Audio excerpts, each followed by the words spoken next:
4 degrees centigrade of global warming. Now national commitments imply 2.6 degrees of warming, or global warming below 2 degrees if countries meet their full climate targets. We remain way off track from where we need to be as a world, but we in this country have helped make a difference across parties. In 2008, this House came together to pass the world's first Climate Change Act under a Labour government supported by Lord Cameron and the Conservative Party and parties across this House. Mr. Speaker, thanks to the power of our example, now nearly 60 countries in the world have similar legislation. In 2019, under Baroness May, the UK became the first major economy to legislate for net zero by 2050, supported by the Labour Party and parties across this House. Now in part thanks to the actions at COP26 in Glasgow, including the leadership of Lord Sharma as president of the COP. 80% of global GDP is covered by net zero commitments.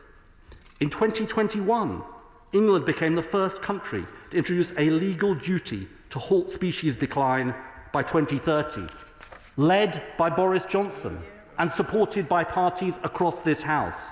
Now 196 countries are signed up to the Global Biodiversity Framework to halt and reverse nature loss.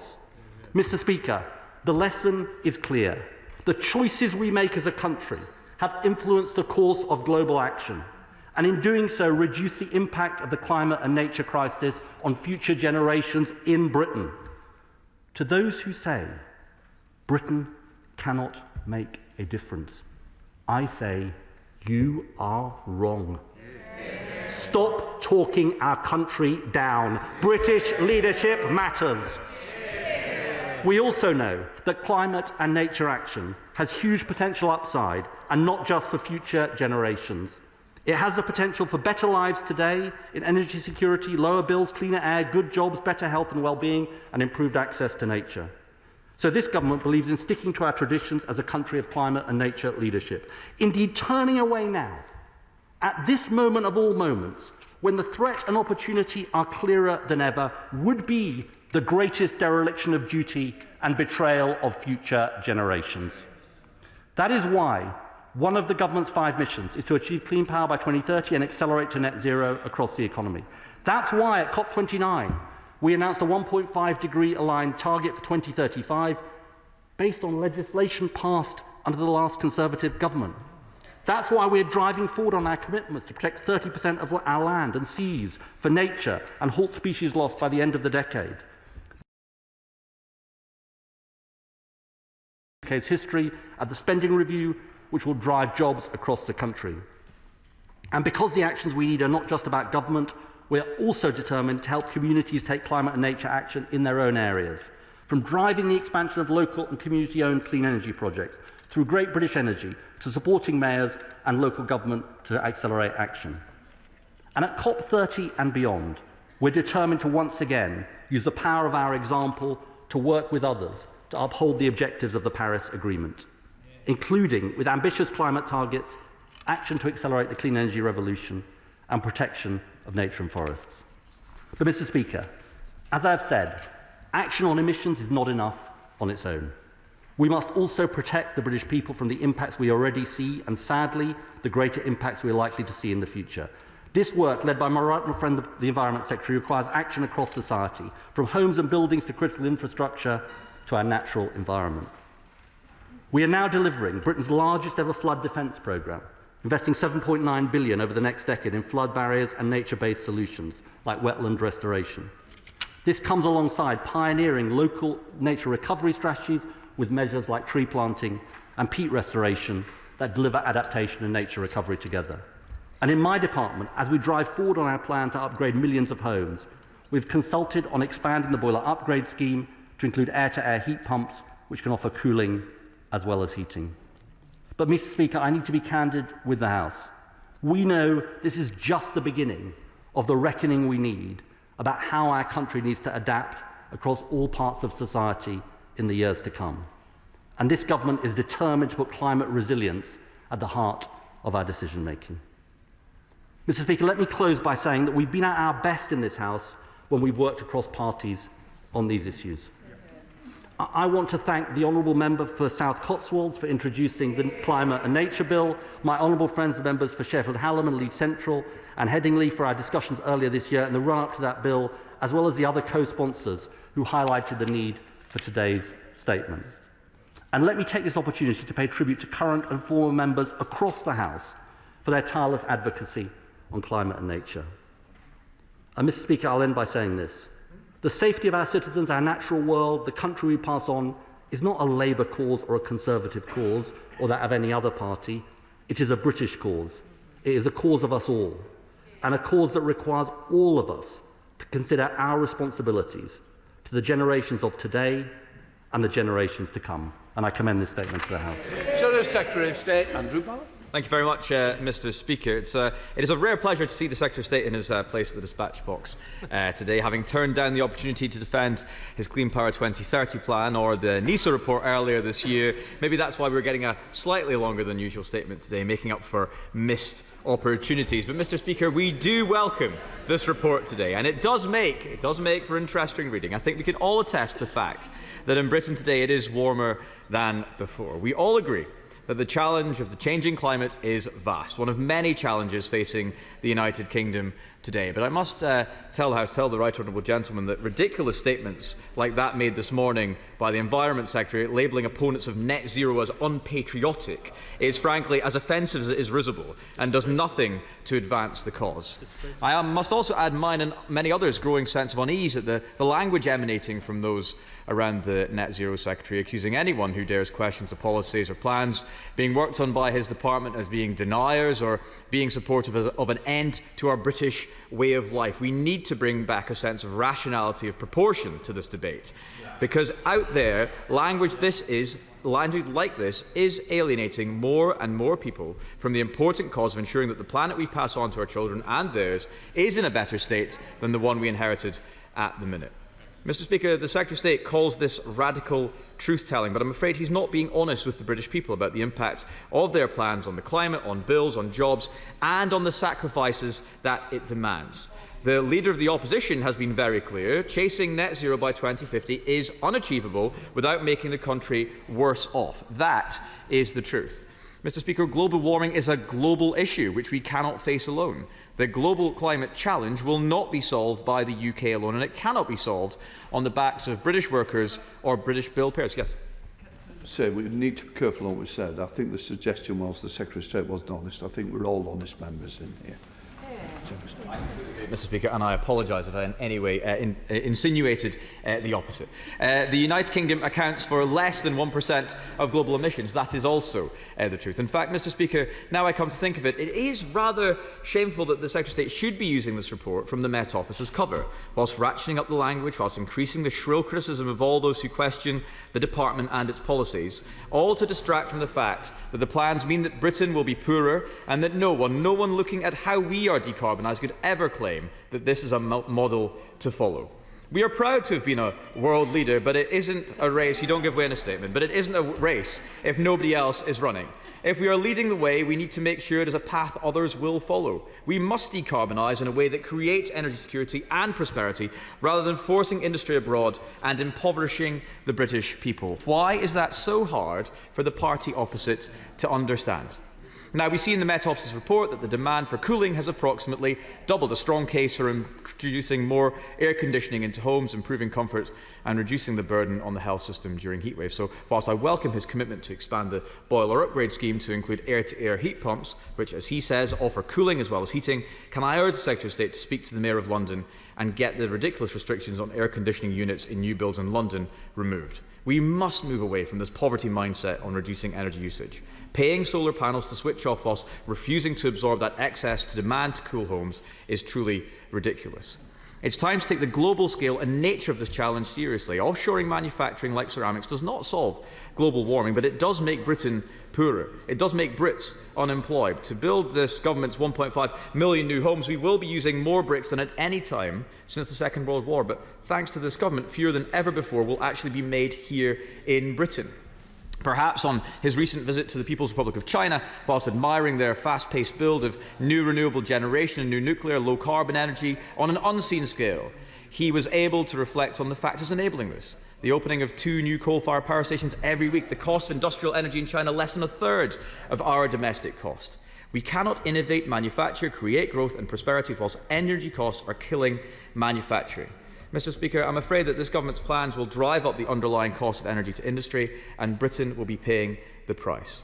Only a year ago, Labour candidates were trotting out lines on how they would cut bills by £300. Since then, network charges, which account for 22% of an energy bill, have risen by over £100 as a result of the rush to build out the grid for new renewables. Cornwall Insights, an independent energy analyst, have called for the Secretary of State to be transparent about what the money is being spent on. The principal consultant urged the Secretary of State to be honest with the public about the impact of net zero policy costs on bills. Of course, a clean, secure and reliable power source does exist in nuclear, and whilst we do welcome the announcements a few weeks ago of the commitment to Sizewell C and the SMR programme, but the lack of ambition, the refusal to commit to a 3rd gigawatt scale reactor, preferably on Anglesey, the decision to decommission the UK stockpile of plutonium, the selection of only 1 small modular reactor technology and the refusal to repeat the 24 gigawatt ambition that we set out for nuclear industry is frustrating. We could do so much more. So will the Secretary of State commit to protecting Wilfa for a new gigawatt-scale reactor in the future? Mr. Speaker, it is indeed time for a policy of radical honesty. Global warming is a global challenge, and his plans will have a negligible or even negative impact on global emissions, I am afraid, driven sadly by ideology, not by practicalities of facing this challenge whilst growing the economy. We are telling the difficult truths. They are running from reality.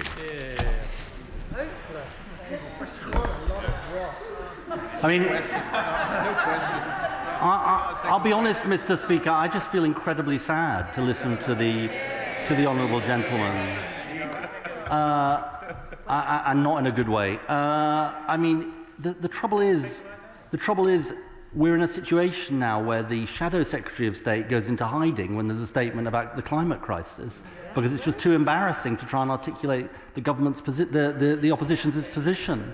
And look, the central chasm at the heart of his response is that he and his colleagues have taken the decision to abandon 20 years of bipartisanship when it comes to climate. I said one of the great strides forward was Theresa May's net zero by 2050. Now he's trashing it and saying it was a disaster. And let's be honest, it is grossly irresponsible, because we're expected to believe that the reason that they're doing it is because they know 25 years in advance of that target that it can't be achieved. But they can't possibly know that. Indeed, the Climate Change Committee says exactly the opposite in their latest report. He says he's worried about costs, but actually all the evidence is delaying action costs more, not less. The CCC says net zero will cut energy bills and the costs of motoring. And then we don't even know whether they want a net zero target at all or no net zero target ever. And he said something about the other week about this isn't based, as I read his interviews with Kerr, in my spare time. He said something about it's not based on the science, net zero by 2050.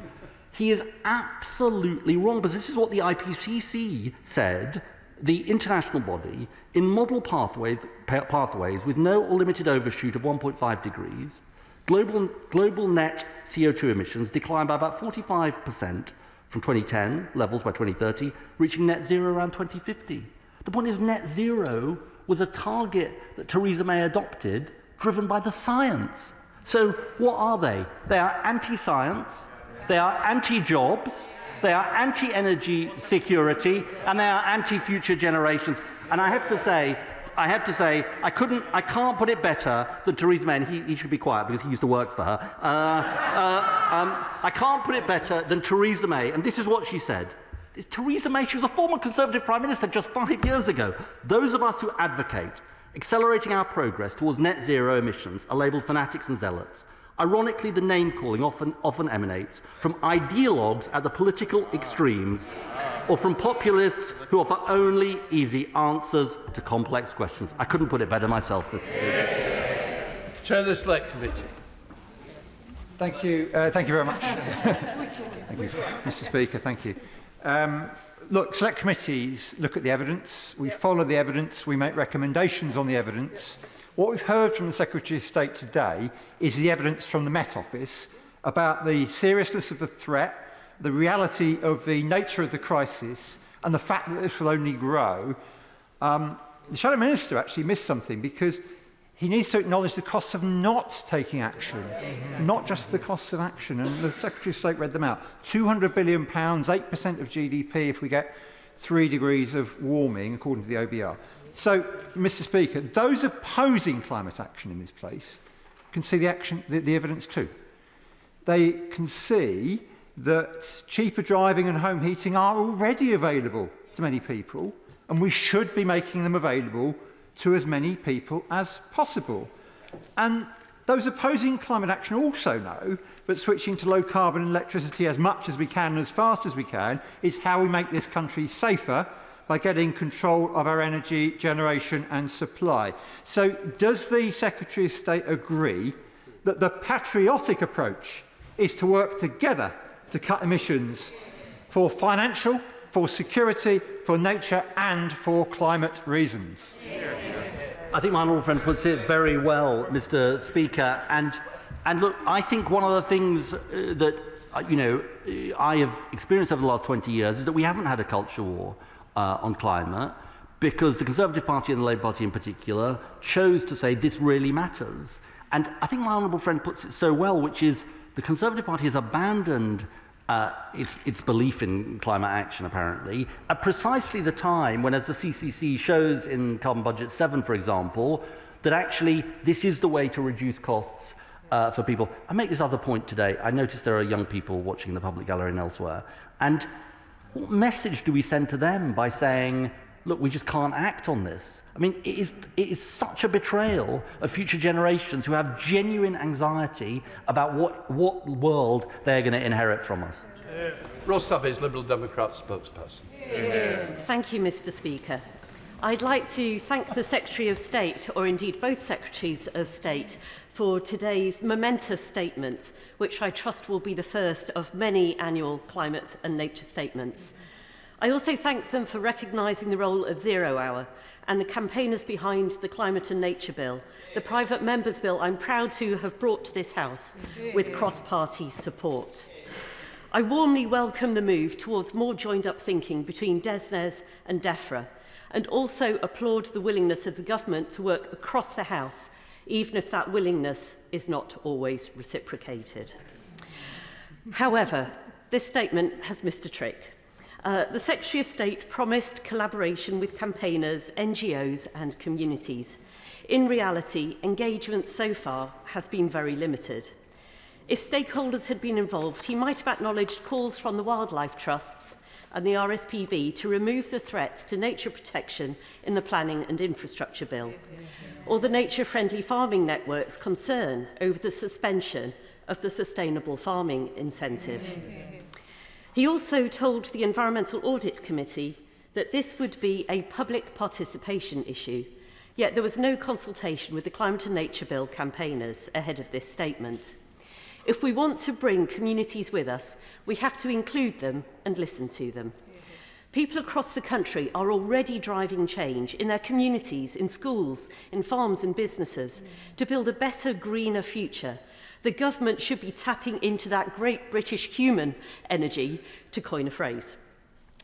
Liberal Democrats are proud to be doing exactly that, with policies like an emergency home insulation programme, solar panels on every new build, investment in cheap renewable energy, support for community energy, local nature recovery strategies, and an extra £1 billion for nature-friendly farming. Because people need hope and a role in shaping the solutions. Despair is not a strategy and action is not optional. It is essential and urgent to protect our health, our economy and our national security. And so I ask again, when will the Secretary of State meet with me, with my fellow Liberal Democrats, Zero Hour and the environmental NGOs to create an annual climate and nature bill that is bold and ambitious, that brings transparency and hope and shows that the government is genuinely bridging the gap between policy and delivery? Yes. Well, look, let me start off in the spirit of continued generosity in reiterating my praise for the Honourable Lady for bringing forward the bill, and indeed the Zero Hour campaigners who I have met, in a previous incarnation of mine,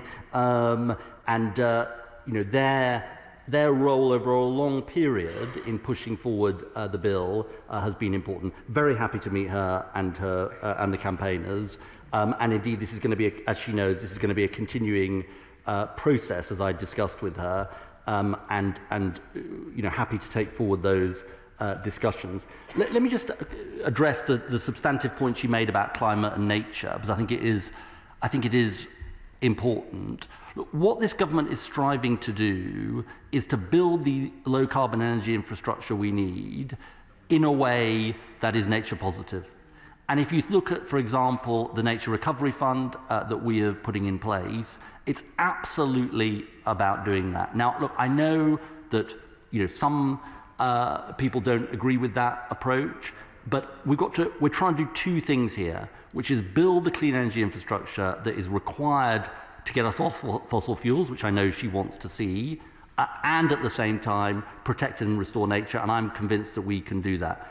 I think the point I would end on, I just urge her to think, if we're going to fulfill our net zero ambitions, and these are stretching targets, we do have to build this infrastructure. And I say to all members of the House, the easy thing is to say no, but the right thing to do is very often to say yes to the energy infrastructure we need. Billings. Thank you very much, Mr. Speaker. I welcome this statement today, and particularly the importance that my right honourable friend has emphasised about how climate change and nature loss are fundamentally linked and contribute to each other. I'd also like to remind the House that after the National Health Service, the thing that this country loves most is its natural environment. Yeah. And understanding the vital role that nature itself plays in tackling climate change will be absolutely vital in the years ahead. I would like to particularly refer to the importance of salt marsh. I talk quite often with my honourable friend for the Western Isles about the importance of peatland, but also salt marsh is vital as a climate valuable habitat. Will my right honourable friend confirm that in the light of what he's been talking about today, that we will have a proper integrated energy spatial plan, national planning policy framework and the land use framework so that those climate valuable habitats are properly protected? My honourable friend speaks with great authority and indeed conviction on these subjects, and she's absolutely right about the role of nature. I would also add, I'll come to her question in a second, but I would also add the biggest threat to nature that we face is indeed the climate crisis. And the figures I read out from scientific authorities show the scale of the threat that's already there to our countryside. And as I said in my statement, the threat is only going to get worse. On the land use framework, we're currently, I think, having been consulting on this, and we're going to come up with a final document later on this year. But she makes an absolutely crucial point about the need for coordination of the land use framework, the strategic spatial energy plan, which together mean that we use our land in a sensible way and that we build the energy infrastructure we need. I agree with the Secretary of State that it is very important that other countries follow our example. And can he tell us, of the 5 countries which are the worst emitters of greenhouse gases, emitting over 50% in total, namely USA, Russia, Brazil, India, and of course China, how many of them have adopted similar legislation, and what hope does he have that those 5 in particular will follow our example? Well, he asked a good question. Let me give him 3 examples of those 5. India has a target of 500 gigawatts of renewables by 2030 and a net zero 2070 target. China now has nearly half of the world's renewable capacity, is committed to peaking its emissions before 2030, and they have a net zero 2060 target. But of course I want them to do more, and Brazil has set out an ambitious NDC. So I think it's right that he asked this question. And I think I'm right in saying that as of March 2025, fossil fuels accounted for less than 50% of electricity generation in the US. So, look, not every country is going at the same pace, but I think if you look across the world, and there are countries that are more sceptical, but if you look across the world, there has just been a decisive shift over.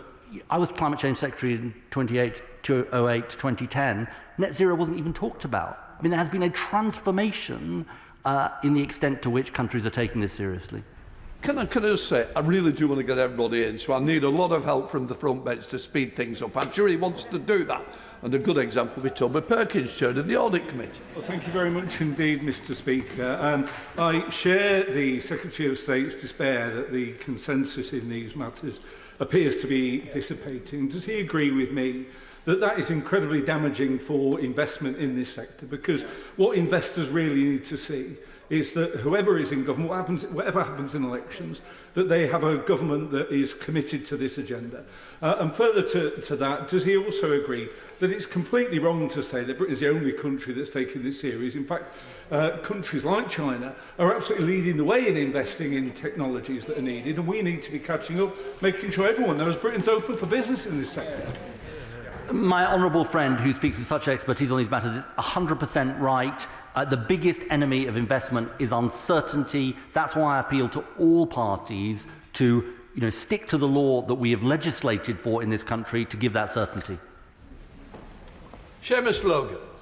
Thank you, Mr Speaker. I rise not to call the Secretary of State a Nico-warrior, as some members of this House are so keen on doing from time to time.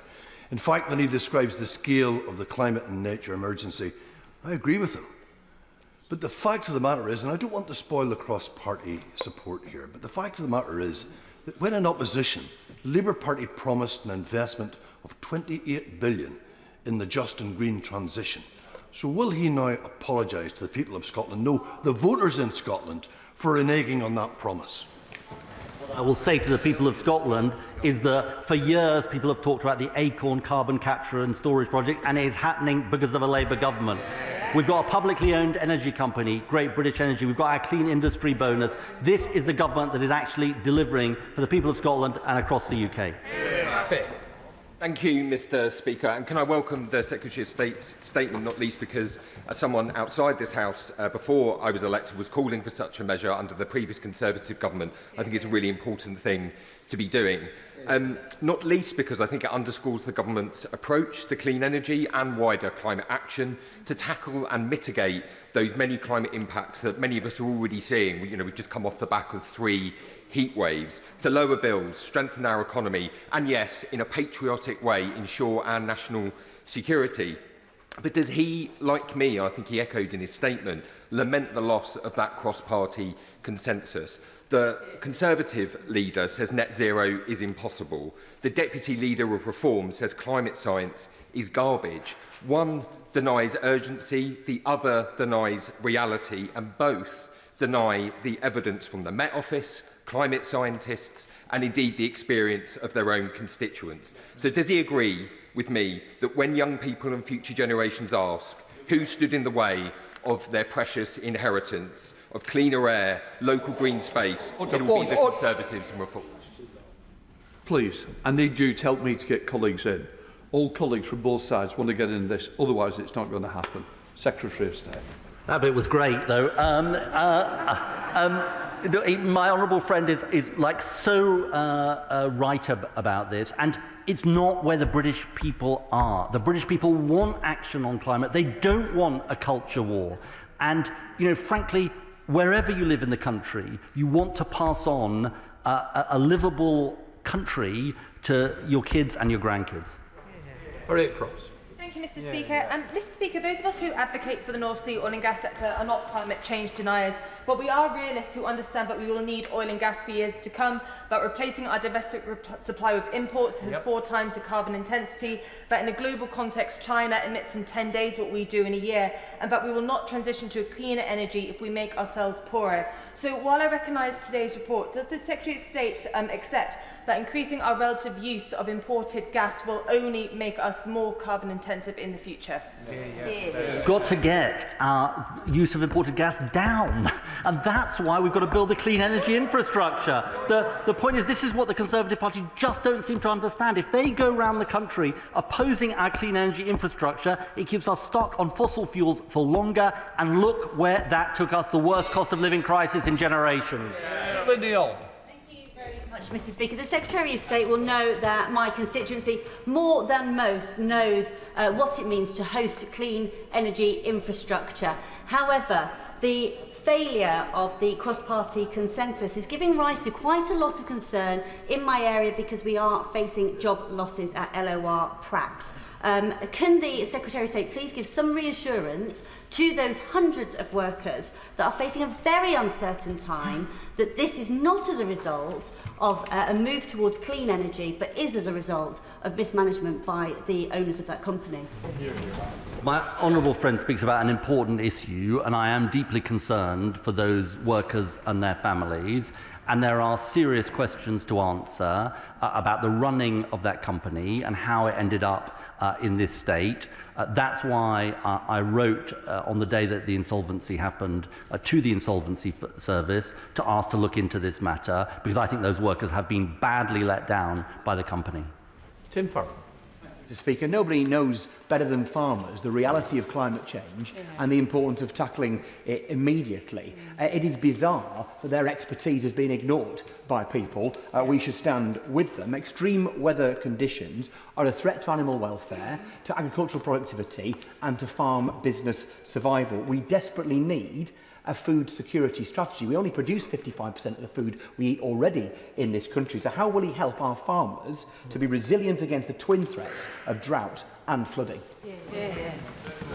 Well, the honourable gentleman, right honourable gentleman, speaks with sort of great expertise on this matter, partly because of his local constituency. I think he's absolutely right about the threat to farmers' livelihoods, which I talked about in my statement, from the climate crisis, and the need for food security. I know it's something that my right honourable friend takes incredibly seriously, and indeed the whole land use framework is partly making sure that we have the land we need for our food security. I want to thank my right honourable friend for this statement. I've waited 14 years for it, and I look forward to the next 14 years of it being given to this House. One of the key drivers of climate change, of course, is deforestation. One of the key drivers of deforestation is cattle ranching and soy production. And one of the key drivers of cattle ranching and soy production is the City of London finance, which is used to bankroll what is happening. What restrictions can he bring in against the financial designs of the city to make sure that we are stopping this at source? Well, my honourable friend raises an important issue about the potential role of the City of London, and I think also the potential positive role of the City of London. One of the things that we are consulting on at the moment is transition plans, mandatory transition plans for large companies and financial institutions, including in the City of London, precisely so that we can make sure that the investment goes in the right places. Ramsey. Thank you, Mr. Speaker. Can I welcome the Secretary of State's statement, including on the importance of Britain showing leadership and of us rebuilding cross-party consensus. But even if we haven't quite got cross-party consensus on the need for transition to a green economy, does he agree that the fact that we've seen hundreds of deaths just in London in the second heat wave of the year, the fact that our farmers are facing the driest start to the year in my lifetime, the fact that people around the country have suffered from floods in recent years, does he agree that the need for us to show resilience in the face of a changing climate cannot be a political football? And if so, would he support a sixth government mission on ensuring that we're protecting the British public from the changes in the climate? Well, look, on the last bit, it's very much part of our mission to, as we tackle net zero, to do what he says. I think the first part of his question is very, very important, though, which is, you know, when I listen to some folks in this House, you know, we see it all around us. I mean, it's not like we're gazing into a crystal ball because some set of boffins have told us that something bad might happen in the future. It's happening now. I mean, the idea that we're a country with wildfires in Surrey and in Scotland, I mean, if you'd said that 15 years ago, people would have said you're mad. And there's no way that's going to happen. We're not going to have wildfires in Britain, he'd have said. So I think the honourable gentleman speaks very well about something very, very important. We need to look at with our own eyes at what is happening. Ruth Cadbury. Thank you, Madam Deputy Speaker, and I also very much welcome the Energy Secretary's statement today. Madam Deputy Speaker, adequate EV charging infrastructure, depot charging and onshore power for shipping are all critical to the government's net zero challenge. Businesses and providers across the transport sector making investment decisions now need a route map.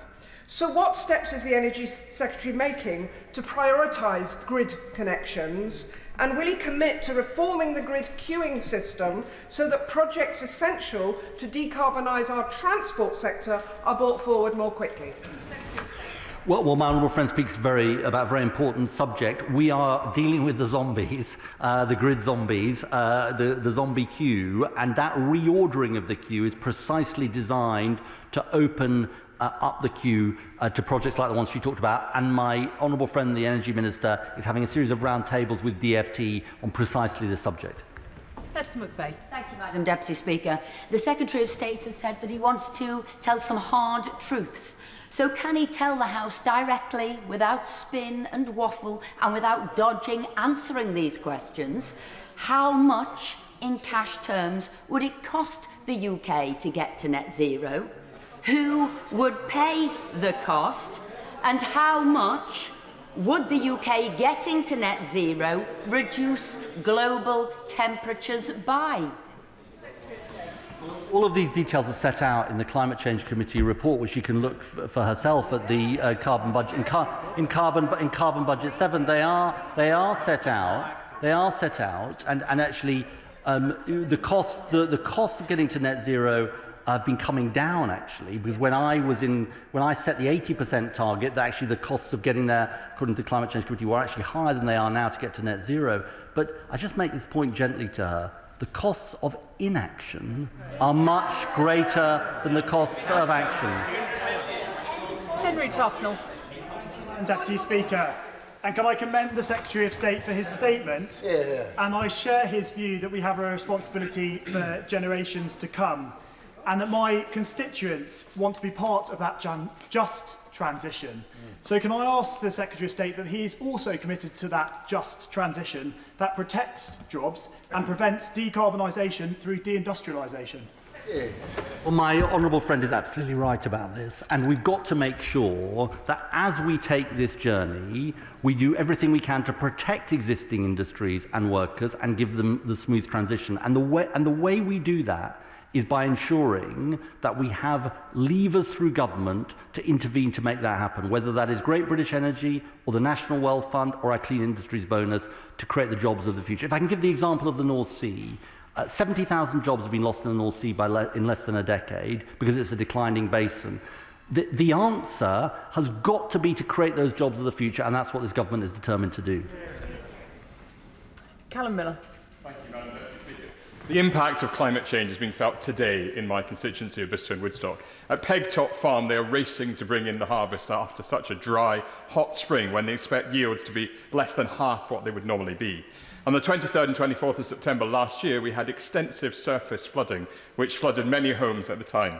So can the Secretary of State set out what share of the flood defence budget will deal with surface rather than river flooding? And how would he characterise the relevant responsibilities of national and local governments, developers, water companies, insurers and householders?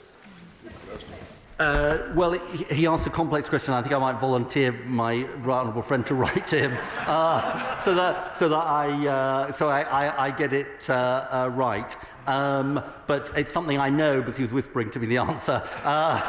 It's something he takes very seriously. Sarah Owen. Thank you, Madam Deputy Speaker. I want to thank the Secretary of State, not just for his statement today, but his continued commitment to tackling the climate and nature crisis facing us.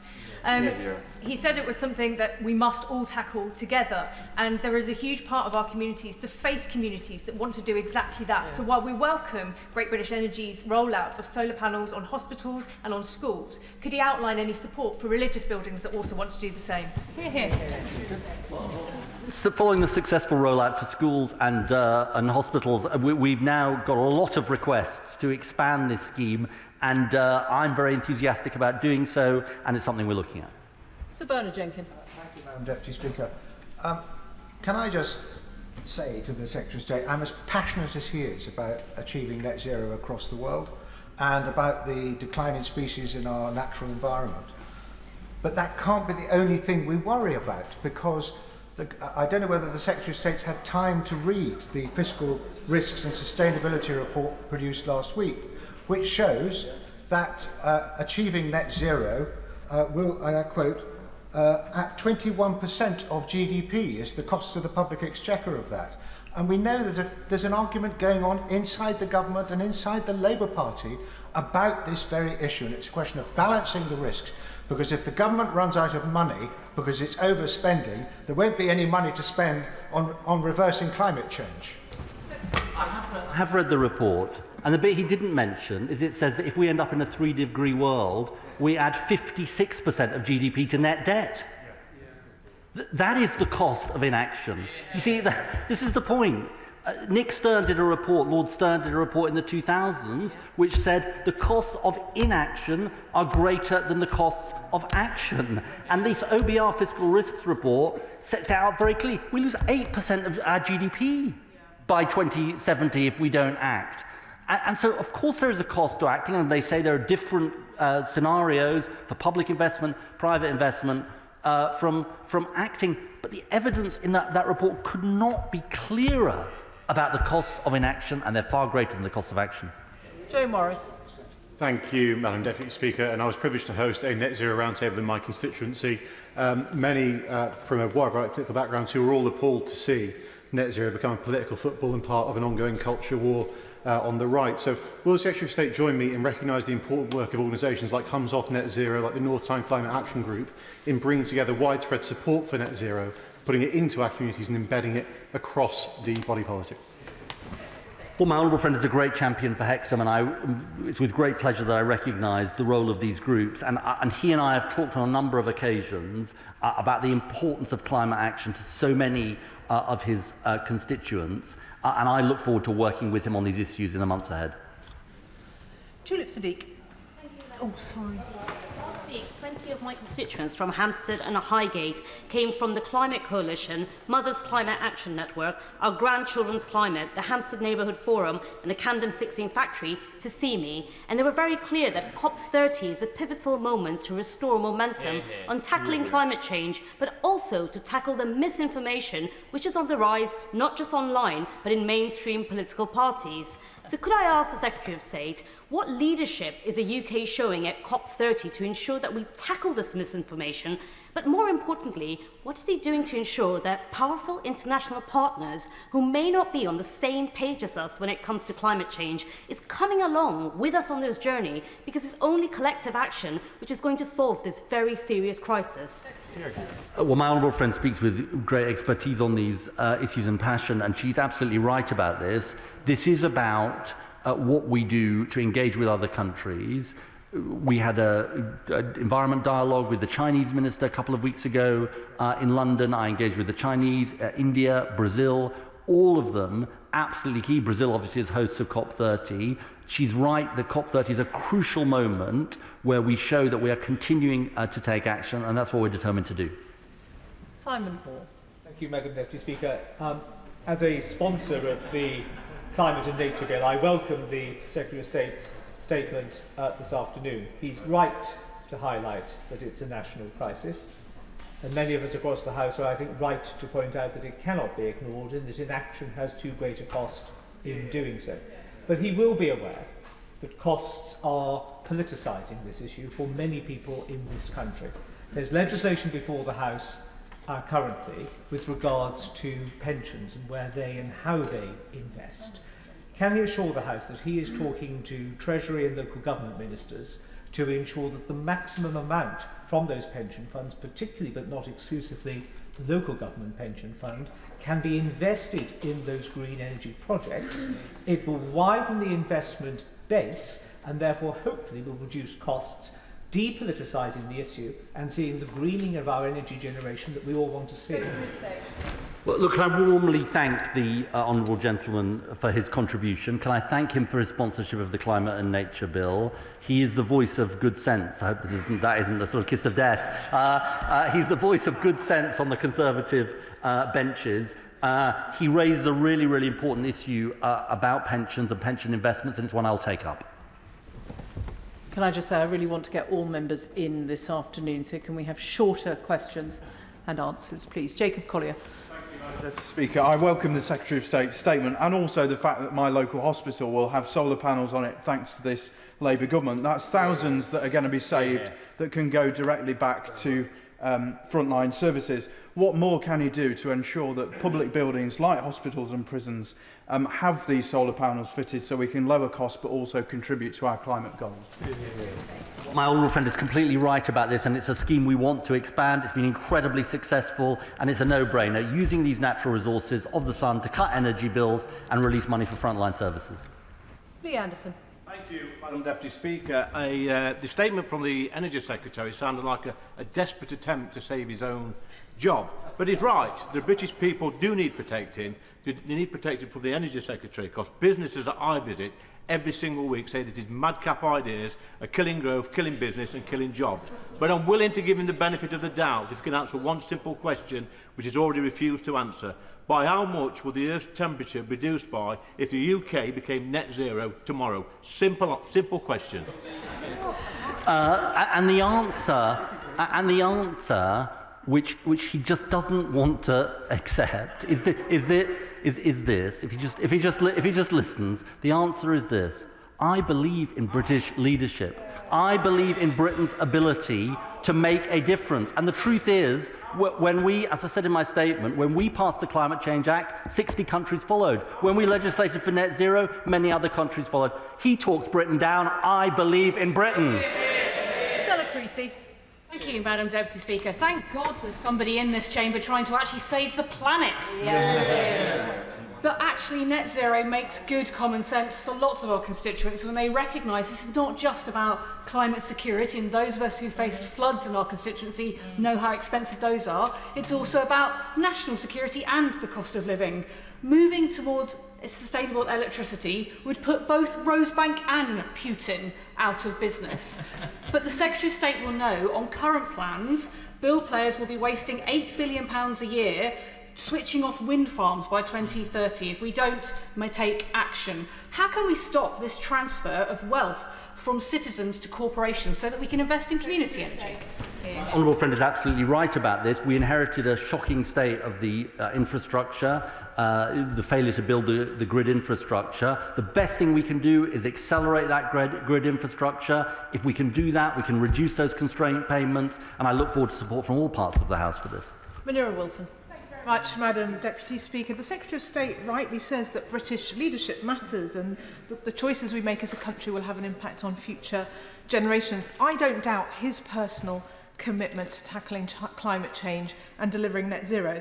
But is he really sure that all his cabinet colleagues, not least the Chancellor of the Exchequer, are on the same page as him, given her unwavering commitment to expanding not just Heathrow, but Gatwick, Luton, City and Stansted, despite the advice and concerns of the Climate Change Committee? Yes, I am. Yes, I can tell her that we've never had a Chancellor of the Exchequer so committed to these issues, because we had the biggest investment in clean, homegrown energy in our history in the recent spending review. Andrew Lewin. Madam Deputy Speaker, Welwyn Hatfield stands to be a big beneficiary of the Social Housing Warm Homes Plan. They won a grant of £6 million, which means hundreds of homes are going to be upgraded, retrofitted, which sees bills coming down and emissions coming down. Now, our colleagues from Reform have a flair for language, and they talk about net stupid zero. I'm interested to know what my right honourable friend thinks and what language he would use to describe a party that is opposing a policy that will cut emissions and cut bills for people living in council homes in my community. Well, look, we're just advocating for common sense here. Why not use the natural resources that we have to have warmer homes for people and cut emissions? I think they're the extremists, frankly. Sammy Wilson.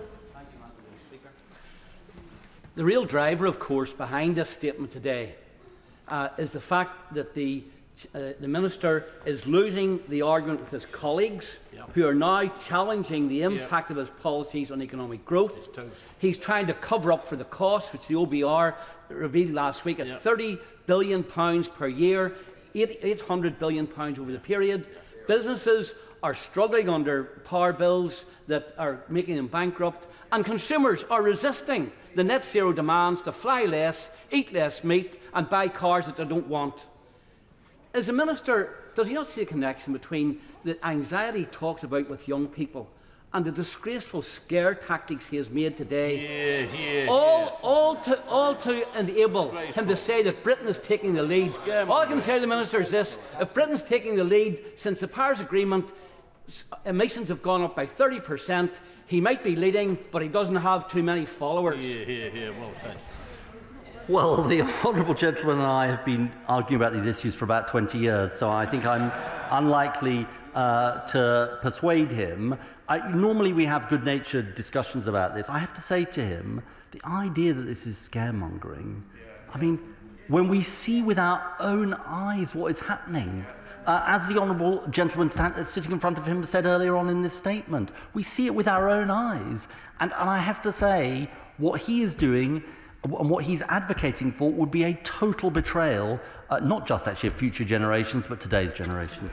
Alex Sobel. Thank you, Madam Deputy Speaker. I just want to say that the Secretary of State has been a global leader in this space for 20 years. We talked about we all know about the Climate Change Act, but at COP15 in Copenhagen, without his intervention, the world would not have agreed. The world would be on a worse trajectory today on the climate without his singular intervention. I think the whole House needs to hear that. Looking forward to COP30 in Belém, we all know that now we need significant afforestation and the repairing of the world's ecosystems, whether that's peat bogs or permafrost or seagrass. What is his plan for leading in that space at COP30? Well, my honourable friend is very kind. If I'm frank with him, when I met with a group of young people earlier on today, I felt a sense of responsibility that no country is yet doing enough on these issues, and we need to do more because they are fearful about the world they will inherit, and they look to government to show leadership. On the issue he mentions, it's very, very important, and we will make sure that we make it absolutely part of our agenda at COP30. Alison Bennett. Thank you, Madam Deputy Speaker. Hosepipe bans rightly anger my constituents in mid-Sussex, and it frustrates them and me because it speaks to decades of failure to put in place the provisions that will prepare us for a changing climate that is livable for our children. How can people be expected to support large-scale house building that those same children will need when our water companies fail to fix the leaks, pollute our rivers, and too often fail to even provide clean drinking water? Yes. Well, the honourable lady raises a really important issue.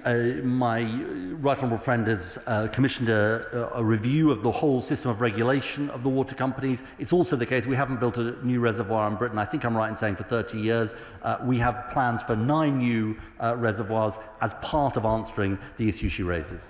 Alistair Strathern.